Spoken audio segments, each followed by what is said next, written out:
Hi everyone, this is me again, Nicole, your go-to Bulacan Realtor. And for today guys, let's create some useful content na makakatulong para sa inyong lahat.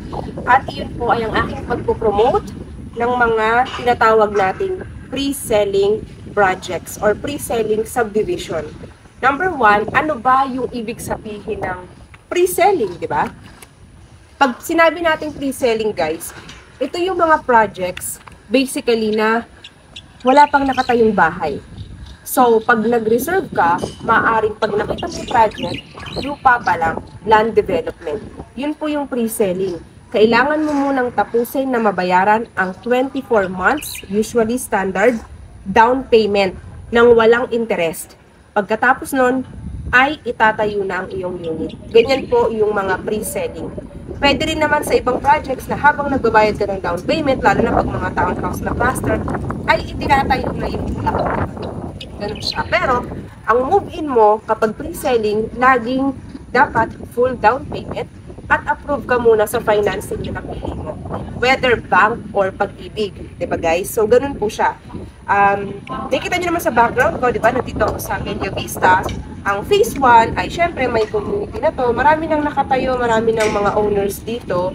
Kasi ito yung mga na-avail nila before, couple years back, ng pre-selling.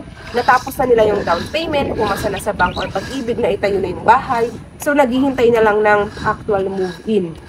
Magkakaroon tayo ng Bella Vista na mas pre-selling, yun ay Bella Vista Phase 2, which is annex of Phase 1, na ngayon ay nasa introductory price pa rin tayo, very affordable pa rin siya. So again, ano ba yung advantage kapag pre-selling yung pinuha mo? Number one, hindi mo kailangan ng malaking pera. Diba? Kasi nga, walang malaking cash out. Pag ready for occupancy kasi yung pinuha yung bahay, ay kailangan mong magbigay ng malaking cash out. Dapat ready na lahat ng requirements mo. Pero kapag pre-selling yung pinuha mo, very basic yung initial requirements, proof of income, proof of billing, your ID. Yun, basically. And then, yung reservation, yung down payment, babayaran mo ng walang interest, installment sa loob ng 24 months. Pag pre-selling, may chance ka pa na mapaliit yung loanable amount mo. Kasi syempre, di ba, mahaba yung time mo eh. So, pwede ka pang mag-cash out within that 2 years direct to the principal amount. Kaya guys, isipin nyo yung malaking advantage ng mga pre-selling project. Di ba? Convenient siya, online reservation, mas madali yung process, at sa presyo, sa total contract price, mas makakamura ka.